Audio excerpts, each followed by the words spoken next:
Some of my favorite memories growing up were playing games with my friends. Going to each other's houses and just having a blast together was a social gaming experience that just brings a smile to my face. And while we all had different consoles, there's one game console we played the most together: the Nintendo 64. This shouldn't really come as a surprise. I mean, just look at the Nintendo 64. It is a machine built for multiplayer.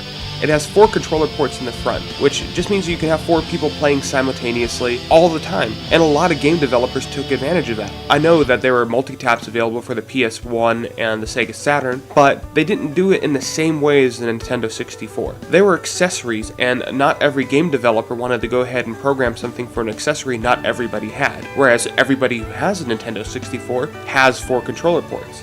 And there were a ton of great games designed for the 4-port capability.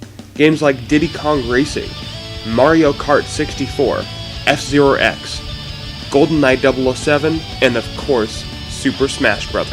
But even with multiplayer capability, there were a ton of great single-player experiences on the Nintendo 64 as well. Games like The Legend of Zelda: Ocarina of Time, Super Mario 64, Mischief Makers, and Banjo-Kazooie. You would think we had a console with such capabilities and a great library of games would have been the best-selling console of its generation, just like every other Nintendo product before it. But the Nintendo 64 wasn't. It was outsold by more than 3-1 by the Sony PlayStation. And really, there's only one reason for that: cost.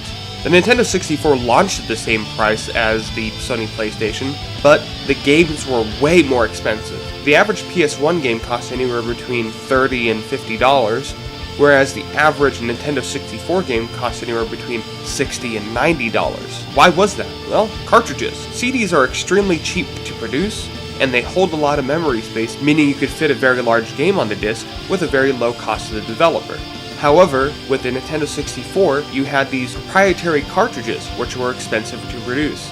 The plastic molding was expensive to produce, but even more so, the memory on the cartridge itself was extremely expensive to produce. It isn't like flash memory today where you can fit 2 gigs onto a flash drive and it costs you $5. It was like 64 megabytes and it would cost a developer tons of money to be able to do that. I mean, you're talking about somebody who needs to produce hundreds of thousands of these things, and they're going to cost them $30, $40 a pop just to be able to do so. Of course they're going to be expensive.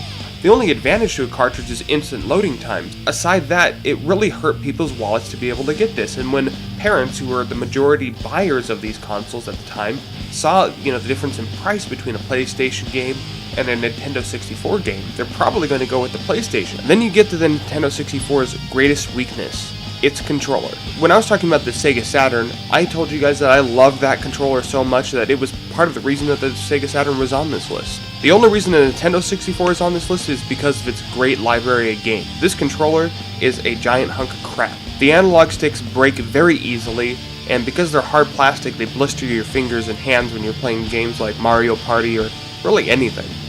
And the button layout is it's stupid, and everything about it just sucks. I do not like this controller at all, except for one little thing: the expansion port. You can plug a memory card in there, you can plug the Rumble Pack in there, or you can even plug the transfer pack so you can get your Pokemons off your Game Boy Color and play them on your TV on Pokemon Stadium.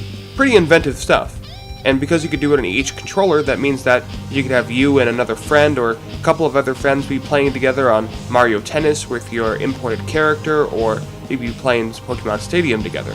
And that added a lot of fun to the game console. But aside that one little thing about this controller, everything else about it sucks, and it's just awful. Even though the controller was terrible, the Nintendo 64 still deserves to be on this list just for its game library alone.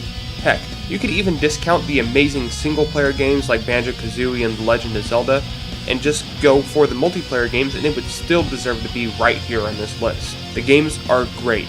They're a lot of fun to play with other people, and even today I can pick up my Nintendo 64 and play with a couple of other people and still have a blast playing it. And that really makes it deserving of this spot of number 7 on my top 10 greatest game consoles of all time. Thank you so much for watching. Be sure to like and subscribe, and to buy or sell any of the games or consoles discussed in this episode, go ahead and visit GameGavel.com, the only auction site built by gamers for gamers without the high eBay fees.